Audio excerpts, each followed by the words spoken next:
জয় গৌর, জয় নিতাই। আজ 23শে জ্যৈষ্ঠ 1432 ও 7ই জুন 2025 শনিবার, নির্জলা একাদশী। এই নির্জলা একাদশীর দিনে আমি শ্রী চৈতন্য চরিতামৃত পাঠ করছি। আজ আমি পাঠ করছি চৈতন্য চরিতামৃতের মধ্যলীলা প্রথম খণ্ড, তৃতীয় পরিচ্ছেদ। মহাপ্রভুর সন্ন্যাস গ্রহণের পর অদ্বৈত গৃহে প্রসাদ সেবনের শ্লোক 28 থেকে 41। নারায়ণ হে নারায়ণ, ভবভয়হরণম নারায়ণ। শ্লোক 28। চিদানন্দ ভান সদানন্দ শুনো, পরপ্রেমী পাত্রী দ্রব ব্রহ্মগাত্রী, অঘানাং লবিত্রী জগৎ ক্ষেমধাত্রী, পরিত্রী ক্রিয়ান্ন বপুর মিত্রপুরী। অনুবাদ: হে যমুনা, তুমি চিদানন্দের মূর্ত প্রকাশ। তুমি নন্দ মহারাজের পুত্রের প্রতি প্রেম প্রদান করো। তুমি চিৎ সলিল স্বরূপা, কেননা তুমি সমস্ত পাপ ও অপরাধ বিনাশ করো। তুমি জগতের সমস্ত মঙ্গল প্রদায়িনী। হে সূর্য কন্যা, কৃপা করে তুমি আমাদের পবিত্র করো। তাৎপর্য: এই শ্লোকটি শ্রী কবি কর্ণপুরের শ্রী চৈতন্য চন্দ্রোদয় নাটকে 5-13 লিপিবদ্ধ হয়েছে। ইতি শ্লোক 28। শ্লোক 29। এত বলি নমস্করি কইল গঙ্গা স্নান, এক কৌপিন নাহি দ্বিতীয় পরিধান। শ্লোকার্থ: এই মন্ত্র উচ্চারণ পূর্বক শ্রী চৈতন্য মহাপ্রভু প্রণতি নিবেদন করে গঙ্গা স্নান করলেন।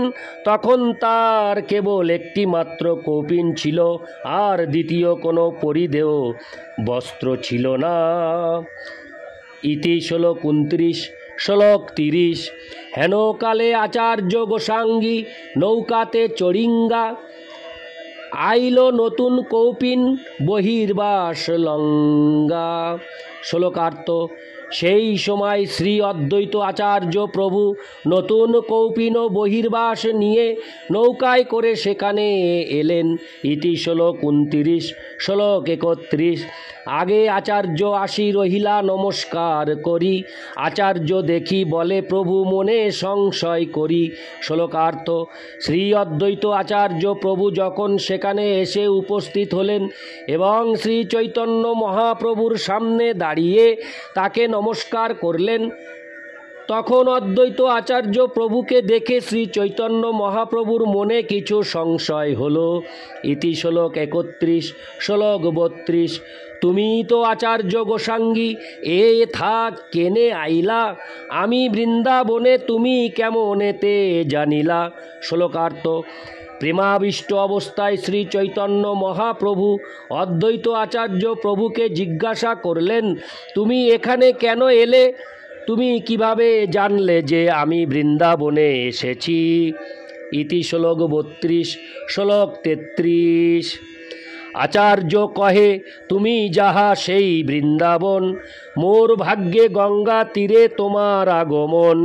শ্লোকার্থ: অদ্বৈত আচার্য প্রভু তখন বললেন, যেখানে তুমি সেখানেই তো বৃন্দাবন।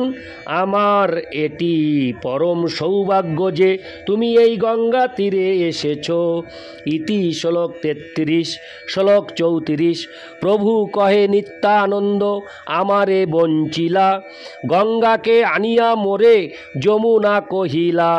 শ্লোকার্থ: শ্রী চৈতন্য মহাপ্রভু তখন বললেন, নিত্যানন্দ আমাকে বঞ্চনা করেছে। সে আমাকে গঙ্গার তীরে নিয়ে এসে বলেছে যে সেটি যমুনা। ইতি শ্লোক 34। শ্লোক 35।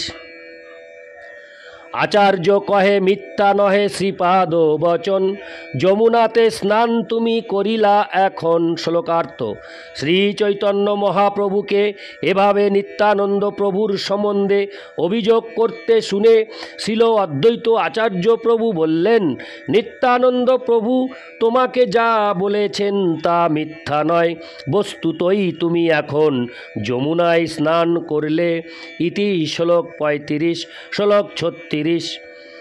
গঙ্গায় যমুনা বহে গঙ্গা এক ধার, পশ্চিমে যমুনা বহে পূর্বে গঙ্গা ধার। শ্লোকার্থ। অদ্বৈত আচার্য প্রভু তখন তার কাছে বিশ্লেষণ করলেন যে সেই স্থানে গঙ্গা ও যমুনার উভয় ধারাই প্রবাহিত হচ্ছে। পশ্চিমে যমুনা বইছে আর পূর্ব দিকে গঙ্গা। তাৎপর্য, এলাহাবাদে প্রয়াগে গঙ্গা ও যমুনার সঙ্গম হয়েছে। পশ্চিম দিক থেকে যমুনা এবং পূর্ব দিক থেকে গঙ্গা এসে মিলিত হয়েছে। শ্রী চৈতন্য মহাপ্রভু যেহেতু পশ্চিম পাড়ে স্নান করেছিলেন, তাই তিনি প্রকৃতপক্ষে যমুনাতেই স্নান করেছিলেন। ইতি শ্লোক 36। শ্লোক 37। পশ্চিম ধারে যমুনা বহে তাহা কইলে স্নান, আর্দ্র কৌপিন ছাড়ি শুষ্ক কর পরিধান। শ্লোকার্থ। অদ্বৈত আচার্য প্রভু তখন শ্রী চৈতন্য মহাপ্রভুকে বললেন, তুমি পশ্চিম ধারে যমুনায় স্নান করেছ এবং তার ফলে তোমার কৌপিন ভিজে গেছে। এখন এই ভিজা কৌপিন ছেড়ে শুষ্ক কৌপিন পরিধান করো। ইতি শ্লোক 37। শ্লোক 38। প্রেমাবেশে 3 দিন আছো উপবাস, আজি মোর ঘরে ভিক্ষা চলো মোর বাস। শ্লোকার্থ। অদ্বৈত আচার্য প্রভু বললেন, কৃষ্ণ প্রেমের আবেশে তুমি গত 3 দিন ধরে উপবাসী, এখন আমার ঘরে চলো এবং দয়া করে সেখানে ভিক্ষা গ্রহণ করো। ইতি শ্লোক 38। শ্লোক 39। এক মুষ্টি অন্ন মুঙ্গি, হরে কৃষ্ণ, মুঙ্গি করিয়াছ পাক, সুখা রুখা ব্যঞ্জন কইলু সুপ আর শাক। শ্লোকার্থ। আমার গৃহে আমি 1 মুঠো অন্ন রান্না করেছি আর অতি সাধারণ কিছু ব্যঞ্জন সুপ আর শাক রান্না করেছি। ইতি শ্লোক 39। শ্লোক 40। এত বলি নৌকায় চড়াঙ্গা নিল নিজ ঘর, পাদ প্রক্ষালন কইল আনন্দ অন্তর। শ্লোকার্থ। এই বলে শ্রী অদ্বৈত আচার্য প্রভু শ্রী চৈতন্য মহাপ্রভুকে নৌকায় করে তার বাড়িতে নিয়ে গেলেন। সেখানে তিনি শ্রী চৈতন্য মহাপ্রভুর পাদ প্রক্ষালন করে অন্তরে খুবই আনন্দিত হলেন। ইতি শ্লোক 40। শ্লোক 41। প্রথমে পাক করিয়াছেন আচার্যা রানী, বিষ্ণু সমর্পণ কইল আচার্য আপনি। শ্লোকার্থ। অদ্বৈত আচার্য প্রভুর স্ত্রী সব কিছু রান্না করেছিলেন এবং অদ্বৈত আচার্য প্রভু স্বয়ং সে সমস্ত ভোগ শ্রী বিষ্ণুকে নিবেদন করলেন। তাৎপর্য, এটি হচ্ছে আদর্শ গৃহস্থের জীবন। পতি পরিশ্রম করে ভগবানের পূজার জন্য সমস্ত সামগ্রী সংগ্রহ করেন এবং পত্নী ভগবান শ্রী বিষ্ণুকে নিবেদন করার জন্য বিবিধ ভোগ রন্ধন করেন। তারপর পতিতা ভগবানকে, হরে কৃষ্ণ, তারপর পতিতা ভগবানকে নিবেদন করেন। তারপর আরতি অনুষ্ঠান হয় এবং অতিথি ও পরিবারের সমস্ত সদস্যদের মধ্যে সেই প্রসাদ বিতরণ করা হয়। বৈদিক প্রথা অনুসারে গৃহস্থের গৃহে অন্তত একজন অতিথি অবশ্যই থাকে। আমার শৈশবে আমি দেখেছি যে আমার পিতৃদেব প্রতিদিন অন্তত 4 জন অতিথি সৎকার করতেন। যদিও তার আয় খুব একটা বেশি ছিল না, তবুও প্রতিদিন অন্তত 4 জন অতিথিকে খাওয়াতে তার খুব একটা অসুবিধে হতো না।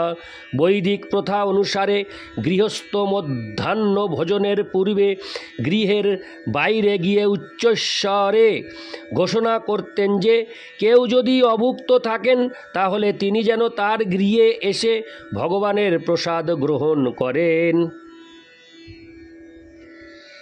এভাবেই তিনি ভগবানের প্রসাদ গ্রহণ করতে মানুষকে আহ্বান করতেন। কেউ যদি আসতেন তাহলে গৃহস্থ তাকে প্রসাদ দিতেন এবং যথেষ্ট প্রসাদ না থাকলে তিনি নিজের ভাগটি তাদের দিতেন। তার ডাকে যদি কেউ সাড়া না দিতেন তাহলে গৃহস্থ মধ্যাহ্ন ভোজনে বসতেন। এভাবেই গৃহস্থের জীবনও হচ্ছে তপশ্চর্যার জীবন। সেই জন্যই গৃহস্থের জীবনকে বলা হয় গৃহস্থ আশ্রম। স্ত্রী, হরে কৃষ্ণ, স্ত্রী পুত্র নিয়ে কৃষ্ণ ভক্তের গৃহস্থ জীবনে সমস্ত বিধি নিষেধগুলি মেনে চলতে হয়। কৃষ্ণ ভক্তিবিহীন সংসার জীবনকে বলা হয় গৃহমেধির জীবন। প্রকৃতপক্ষে কৃষ্ণ ভক্তি পরায়ণ জীবনই কেবল গৃহস্থ জীবন, অর্থাৎ স্ত্রী পুত্র নিয়ে আশ্রমে বাস করার জীবন। শ্রী অদ্বৈত আচার্য প্রভু ছিলেন একজন আদর্শ গৃহস্থ এবং তার গৃহ ছিল আদর্শ গৃহস্থ আশ্রম। ইতি শ্লোক 41। নারায়ণ হে নারায়ণ ভবভয়হরণম নারায়ণ। জয় গৌর, জয় নিতাই, রাধে রাধে, হরি বল।